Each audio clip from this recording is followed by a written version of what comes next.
భారతదేశానికి world cup ఏమైనా తీసుకొచ్చాడా cricket ఆడి? లేదా ఆయన ఏమైనా మన భారతదేశానికి ఒలింపిక్స్లో మరి పాల్గొని రన్నింగ్ రేస్లో నంబర్ 1 పొజిషన్లో గెలిచాడా? లేకపోతే కిక్ బాక్సింగ్ ఆడి బంగారు పథకం తీసుకొచ్చాడా?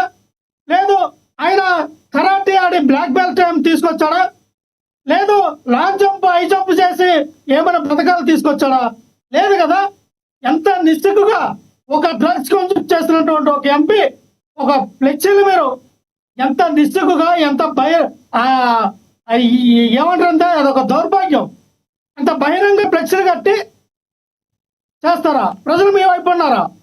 ప్రజలు మీ వైపు లేరండి. మీ టీడీపీ నాయకుల్లో మీకు బజలు చేసినటువంటి కొంతమంది ఎవరైతే ఆ డ్రగ్స్ తాగుతారో, ఎవరైతే మద్యం తాగుతారో, ఎవరైతే గంజాయి తాగుతారో ఆ వ్యక్తులు పెట్టిన ఫ్లెక్సీలు అవి. ఇప్పటికే ఏలూరంతా కూడా 24 గంటలు మద్యం జరుగుతోంది, ఏరులై పారుతూ ఉంది. ఏ కిరాణా షాపుకి వెళ్ళా, ఏ షాపులో వచ్చేసినా 24 గంటలు బెల్ట్ షాపులు పెట్టి మద్యం ఏరులై పారుతూ ఉంది. దాన్ని అడగట్లేదా? మీకు ఎంపీ టికెట్ ఇచ్చింది ఎందుకు? గతంలో మీరు అన్నారు కదా ఇక్కడ డ్రగ్స్ ఎక్కువ ఉంది, ఆ డ్రగ్స్ కల్చర్ మేము అరికడతాం, డ్రగ్స్ లేకుండా నిర్మూలిస్తాం, డ్రగ్స్ ఇచ్చేయమని అన్నారు కదా. సరే ఇదే పవన్ కళ్యాణ్ గారు మీకు సపోర్ట్ చేశారు కదా. మరి ఆ పవన్ కళ్యాణ్ గారు మేము అడుగుతున్నాం, అయ్యా పవన్ కళ్యాణ్ గారు ఈ పుట్ట మహేష్ కుమార్ యాదవ్ని గెలిపిస్తే డ్రగ్స్ కంట్రోల్లో ఉంటుంది, డ్రగ్స్ లేకుండా చేస్తాము, డ్రగ్స్ నిర్మూలన ప్రాంతంగా చేస్తామన్నారు కదా. నిర్మూలించలేదు, కట్టడి చేయలేదు. డ్రగ్స్ వద్దు bro, Nara Lokesh bro, drugs వద్దు. మేము చెప్తూ ఉన్నాం డ్రగ్స్ వద్దు, సమాజాన్ని కాపాడండి అని. ఎందుకంటే అటువంటి వ్యక్తుల్ని మీరు ఎలా సపోర్ట్ చేస్తారండి? అటు బిఆర్ నాయుడు, ఇటు పుట్ట మహేష్ కుమార్ యాదవ్, అటు చూస్తేమో అరవ శ్రీధర్. ఆయనకేమో ప్రభుత్వం ఇప్పిస్తే ఇప్పుకొని తిరిగాడు. ఒక అమ్మాయిని మోసం చేశాడు, ఒక ప్రభుత్వ ఉద్యోగిని వాడుకున్నాడు, పెళ్లి చేసుకుంటానని చెప్పి కళ్ళబల్ల మాటలు చెప్పి ఈ రోజున అమ్మాయి మీద కేసు పెట్టి అమ్మాయిని జైలు పంపి వాడేమో న్యూడ్ వీడియోలు ఒక 100-150 పైన ఉన్నాయండి. రోజుకు ఒక దరిద్రం వీడియో బయటకు వస్తామని ఆ వ్యక్తి పైన చర్యలు లేవు. ఇది చూస్తే మీ ఇంత నారా లోకేష్ గురించి మనం మాట్లాడాం. నారా లోకేష్ గారి వీడియోలు వచ్చినాయి బయటికి, నారా లోకేష్ గారి ఫోటోలు వచ్చినాయి బయటికి. ఏ ప్రభుత్వం ఉన్నా ఇదే విధంగా ఉందంటారు. ఏ ప్రభుత్వం ఉన్నా లక్ష్మణరావు గారు ఏ ప్రభుత్వం ఉన్నా ఇదే ఏముంది గర్వకారణం? ఏ ప్రభుత్వం ఉన్నా ఇలాగే ఉందంటారు. గతంలో వైసీపీ అనంతబాబు కావచ్చు, లేదంటే ఇంకొక ఆయన ఉన్నాడుగా గోరెంట్ల మాధవ్ కావచ్చు, ఇందాడ ప్లే అయిని, లేదంటే ఇప్పుడు పుట్ట మహేష్ కావచ్చు, అరవ శ్రీధర్ కావచ్చు. ఏ ప్రభుత్వం ఉంటే ఏముంది గర్వకారణం? ప్రజలకు ఏం మేలు చేయలేదు అంటారు. గతంలో జగన్మోహన్ రెడ్డి గారు అనంతబాబుని వెంటేసుకుని తిరగకుంటుంటే బాగుండేదేమో. నిన్న మాట్లాడిన దానికి ఒక అర్థం ఉండేది. ఇప్పుడు లక్ష్మణనాథ్ గారు ఇప్పుడు నేను అన్నదేనంటే బాలకృష్ణ గారి వాక్యాల్ని సమర్థించారండి. ఎవరు? మన ప్యానలిస్ట్ అయినటువంటి వేణుగోపాల్ చెప్పలేదే, వేణు గారు ఖండించారు. ఎలాగే సమర్థిస్తారని నాకు అర్థం కాదు. లేదు ఖండించారన్నారు, ఖండించారు, సమర్థించారు. తీసుకోలేడు, ఆయన అభిమానుల కోసం మాట్లాడినాడు. అది కరెక్ట్ కాదని ఆ రోజు ఎవరి కోసమైనా సరే సార్, ఎవరి కోసమైనా సరే బాలకృష్ణ లాంటి ఒక ప్రజాదరణ అభిమానులు ఉంటారు. ఇది ప్రతినిధి చేయాలని ఎవరు మాట్లాడు, అలాంటి మాటలు ఎవరు ఖండిస్తారే కానీ దాన్ని సమర్థించరు. వైఎస్ఆర్సీపీ వాళ్ళు సమర్థించేమో, వైఎస్ఆర్సీపీ నాయకులు సమర్థించే. వేణుగారు ఆగండి, ఆయన మాట్లాడు. వేణుగారు ఒక్క నిమిషం. నేను అన్నదేనంటే ఇదే బాలకృష్ణ గారు అటువంటి తప్పుడు మాటలు మాట్లాడారు. అది ఆ రోజున అదే అన్నారు జగన్మోహన్ రెడ్డి గారు. ఒక పెద్దడు కదయ్యా లాగి చంపకెళ్ళి ఆవిడ కొడితే మీ బామ్మతో ఏదో లైన్లోకి వచ్చేవాడని. మేము అన్నదేనంటే బాలకృష్ణ అవనివ్వండి, నారా లోకేష్ అవనండి, అరవ శ్రీధర్ అవనండి, పుట్ట మహేష్ కుమార్ అవనివ్వండి, అటు బిఆర్ నాయుడు అవనివ్వండి, ఎవరైనా సరే ఇటువంటి వాళ్ళు ఎందుకు టీడీపీ వినండి సార్ తల్లికి చెల్లికి న్యాయం చేయలేదన్న ఎందుకు మీరు సార్? అదే అలా పర్సనల్ ఫ్యామిలీ మ్యాటర్ సార్. అది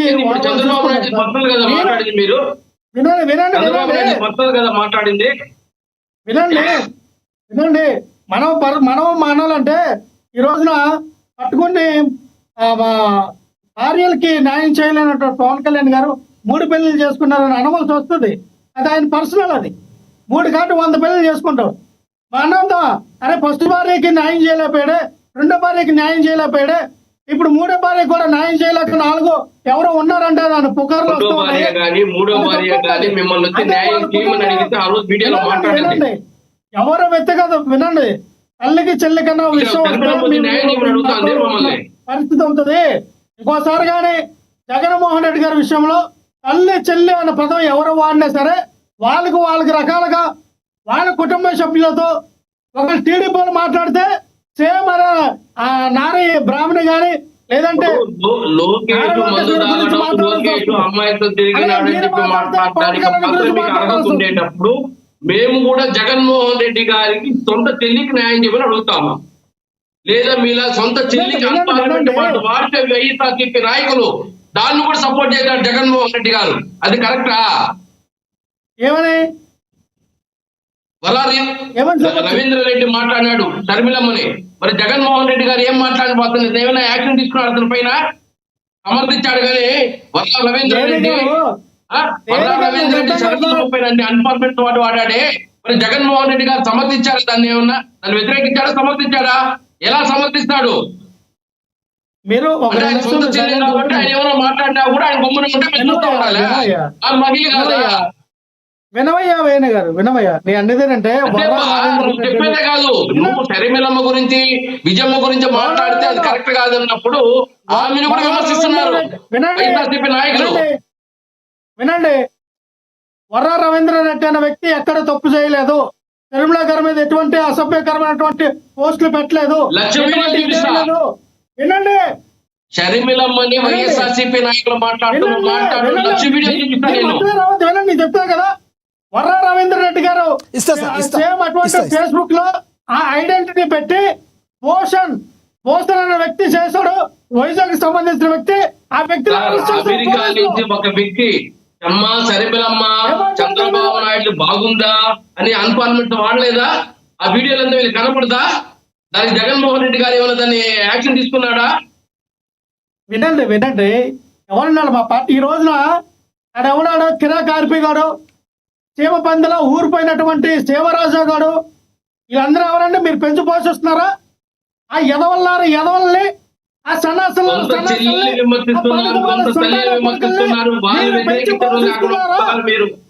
ఆ కిరాక్ ఆర్పి గారిని ఈ సీమాంధ్ర అడవడే సీమరాజు అంటే సీమ పందిలాగా బలిసినటువంటి ఆ ఇద్దరు ఎదవల్ని మీరు రోజా గారిని కానీ లేదంటే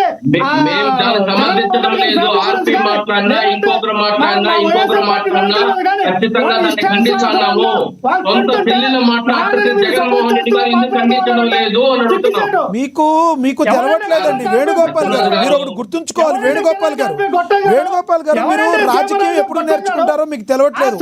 ఎప్పుడన్నా ఉన్నా కూడా ఎవరితోన్నా తిట్టించాలన్నా, బండ బూతులు తిట్టించాలన్నా మీ పార్టీలో చేర్చుకోకుండా తిట్టించండి, మంచిగా తప్పించుకోవచ్చు. శ్రీరెడ్డి గారు వాళ్ళ పార్టీ కాదు, బోరుగడ్డ అనిలు వాళ్ళ పార్టీ కాదు. మీరు అలా తిట్టించుకోవాలి.